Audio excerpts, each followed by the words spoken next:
श्री सद्गुरु महाराज की जय। श्री सद्गुरु महाराज की जय। प्रभु प्रेमियों, अभी हम आपको संत मत दर्शन पुस्तक से पाठ करके बताएंगे कि स्फोट किसको कहते हैं। आदिनाद और मौज क्या है। इसके पहले वाले वीडियो में हम लोगों ने सृष्टि चक्र, सृष्टि निर्माण, अज, अनादि आदि शब्दों को जाना।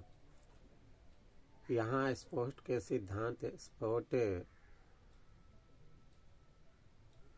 अनहद शब्द, ध्वनि का लक्षण, स्फोट के भेदों, स्फोट के अर्थ, ध्वनि आदि के बारे में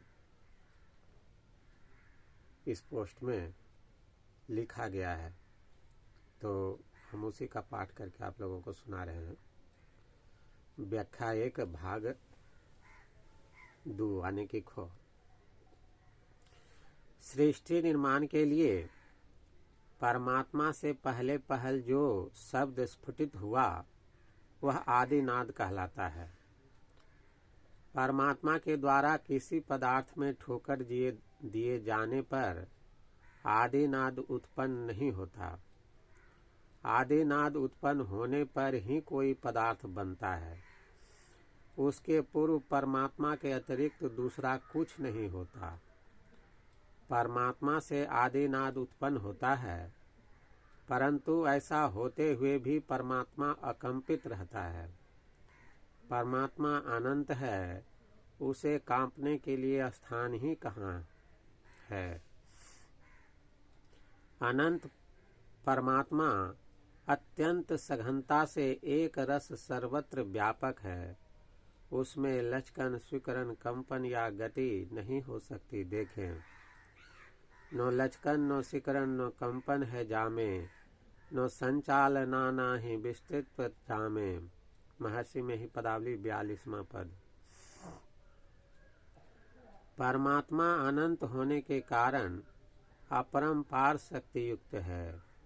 इसलिए यदि कहा जाए कि वह स्वयं अकंपित रहकर और किसी पदार्थ में ठोकर दिए बिना ही कंपन में आदिनाद उत्पन्न कर देता है, तो इस कथन में आश्चर्य नहीं मानना चाहिए।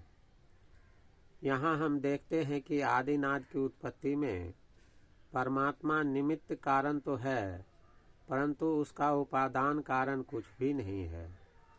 श्रीमदाद्य शंकराचार्य भी कहते हैं, न चेदम शब्द प्रभत्वम ब्रह्म प्रभत्व बदुपादान कारण त्वभिप्रायेण।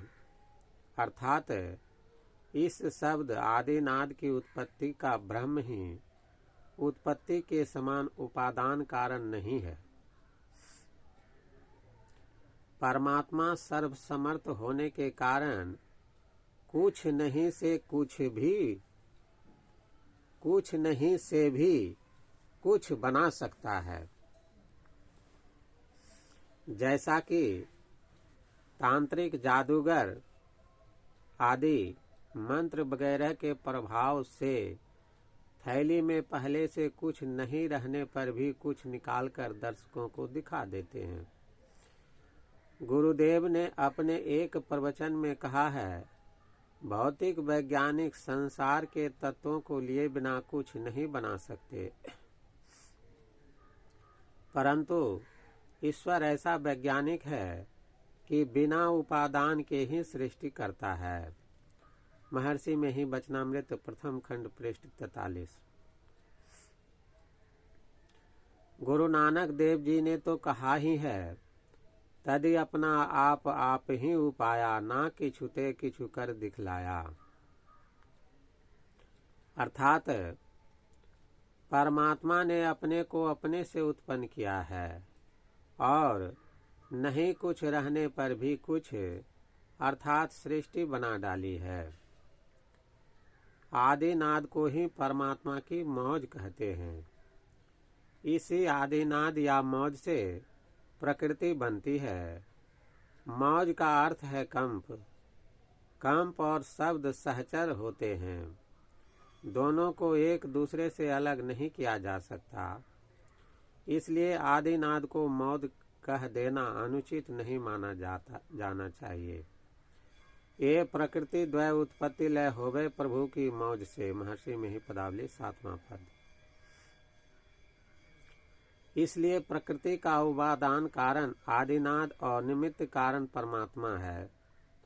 पुनः परमात्मा प्रकृति से सृष्टि का निर्माण करता है। यहाँ अब हम देखते हैं कि प्रकृति सृष्टि का उपादान कारण हो जाती है और निमित्त कारण परमात्मा। सीधे ढंग से एक बार में कहा जा सकता है कि सृष्टि का निमित्त और उपादान दोनों कारण परमात्मा ही है। गुरुदेव कहते हैं कि परमात्मा बड़ा वैज्ञानिक है। वह विश्व की रचना करता है, उसके उपादान को भी उत्पन्न करता है, ईश्वर प्रकृति को भी बनाता है। वह किसी भी अंश में कमजोर नहीं है। महर्षि में ही वचनामृत प्रथम खंड पृष्ठ 86। उपनिषद में कहा गया है कि परमात्मा में जब संकल्प होता है कि एको हम बहुश्याम, अर्थात मैं एक हूँ अनेक हो जाऊं, तभी सृष्टि होती है। यह संकल्प नादात्मक होता है, जो आदि नाद का ही स्फुटन है। उपनिषद के इस वाक्य से यह अर्थ निकलता है कि परमात्मा ही स्थूल होकर विविधता में सृष्टि का रूप धारण कर लेता है, परंतु ऐसा होने पर भी उसमें किसी प्रकार का परिवर्तन नहीं होता। जल और मिट्टी में जल अपेक्षाकृत सूक्ष्म और मिट्टी स्थूल है। जल के विकार से मिट्टी बनी है। सूक्ष्म होने के कारण जल की व्यापकता मिट्टी से अधिक है। हम देखते हैं कि जल पृथ्वी के अतिरिक्त आकाश में भी वायु और धूल कणों के सहारे स्थित रहता है। सृष्टि में पूरा का पूरा जल मिट्टी नहीं बना है और बन भी नहीं सकता। यदि कोई सृष्टि के समस्त जल को मिट्टी में बदल दे तो सारी सृष्टि समाप्त हो जाएगी। जल के बिना उससे बनी केवल स्थूल तत्व मिट्टी नहीं रह सकती। सूक्ष्म भौतिक तत्व से जब स्थूल तत्व बनता है तब सूक्ष्म तत्व घट जाता है और इस कारण उसकी सघनता विरल पतली हो जाती है। जैसे वायुमंडल में हुए वाष्प कणों की कुछ मात्रा को जल में बदल दिया जाए तो वाष्प कणों की सघनता घट जाएगी, अर्थात पतली हो जाएगी। परमात्मा सर्वत्र एक रस तथा अत्यंत सघन है। अति अलोल अलौकिक एक सम, नहीं विशेष नहीं होवत कछुकम। महर्षि में पदावली पद संख्या 142। अपरंपार शक्ति संपन्न परमात्मा के लिए ऐसा नहीं कहा जा सकता कि सृष्टि के रूप में स्थूल होने पर उसकी एक रस रहने वाली सघनता पतली होगी। ऐसा भी संभव नहीं है कि सूक्ष्माति सूक्ष्म अनंत तत्व परमात्मा पूरा का पूरा स्थूल हो जाए। वह आंशिक रूप से ही स्थूल होता है। जैसे ठंड के कारण किसी जलाशय के किसी भाग विशेष का जल बर्फ हो जाए और शेष भाग जल ही रहे। परमात्म अंश से बनी हुई स्थूल सृष्टि में परमात्म अंश उसी प्रकार ओतप्रोत रहता है जिस प्रकार बर्फ में जल। परमात्मा का यह स्थूल रूप परमात्मा की तरह सत्य नहीं असत्य होता है। रामचरितमानस के बालकांड में लिखा है कि निर्गुण ब्रह्म ही सगुण त्रैगुणों के साथ हो जाता है। जैसे जल से पाला और ओला बनते हैं। जल तरल, पाला वाष्प और ओला ठोस होता है। इन तीनों में तात्विक भेद नहीं, गुण भेद होता है। जल से खेती की सिंचाई होती है, परंतु पाले और ओले से खेती नष्ट हो जाती है। इसी प्रकार निर्गुण ब्रह्म और सगुण ब्रह्म में गुण भेद है। सगुण ब्रह्म के दर्शन से जीव माया से छुटकारा नहीं पाता, परंतु निर्गुण ब्रह्म के साक्षात्कार से वह माया से सदा के लिए छुटकारा पा लेता है। जो गुण रहित सगुण सोई कैसे, जल हिम उपल बिलग नहीं जैसे। मानस बाल कांड। स्वामी विवेकानंद जी लिखते हैं, विशाल ब्रह्मांड में ब्रह्मा हिरण्यगर्भ अथवा समष्टि महत्व पहले अपने को नाम में और फिर रूप में अर्थात इस दृश्यमान दिखलाई देने वाले जगत के रूप में प्रकट करते हैं। यह व्यक्त और इंद्रिय ग्राह्य जगत ही रूप है। इसकी ओट में अनंत अव्यक्त स्फोट आदिनाद है। स्फोट का अर्थ है संपूर्ण जगत की अभिव्यक्ति का कारण शब्द ब्रह्म। समस्त नाम अर्थात भाव का नित्य सामवायी उपादान स्वरूप नित्य स्फोट ही वह शक्ति है जिससे भगवान इस जगत की रचना करते हैं। केवल इतना ही नहीं, भगवान ने पहले अपने को स्फोट के रूप में परिणत किया और फिर इस स्थूल दृश्यमान जगत के रूप में। भक्ति योग का हिंदी अनुवाद। भक्ति प्रकृति दो प्रकार की है, परा प्रकृति अर्थात चेतन प्रकृति और अपरा प्रकृति अर्थात जड़ प्रकृति। जड़ प्रकृति को मूल प्रकृति भी कहते हैं। मूल प्रकृति सत्व रज और तम इन तीन गुणों के समान मात्राओं का मिश्रण रूप है।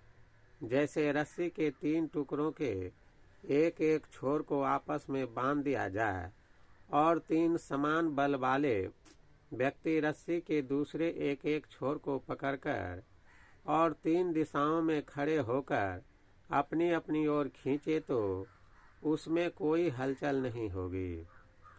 इसी प्रकार मूल प्रकृति में तीनों गुण समान रहने पर उसमें कोई हलचल नहीं होती।